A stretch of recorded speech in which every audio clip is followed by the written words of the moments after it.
Səlib yürüşləri haqqında eşitmisiniz və onların şərqə olan hücumları, ya şərqdə yaratdıqları dövlətlərdən də xəbəriniz var.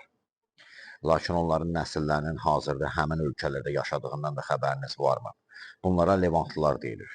Belə ki, Levantlılar əsasən 11-ci əsrdə səlib yürüşlərindən sonra, daha sonra da 16-cı əsrdən sonra həmin yaxın şərq ölkələrinə, xüsusilə Fələstin, Suriya, indiki İsrail ərazilərinə köçmüş olan əsasən İtalyanların, Venesiya və Genuya Pisada olan İtalyanların, qismən də cənubi fransızların nəsillərinə deyilir.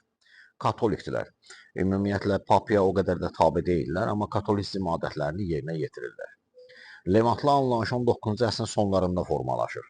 Lakin Levantlılar bura 11-ci əsrin sonlarından köçmüşlər və tədricən bunlar 16-cı əsrdə Osmanlı İmperiyasının ağalığını da qəbul etmişdilər.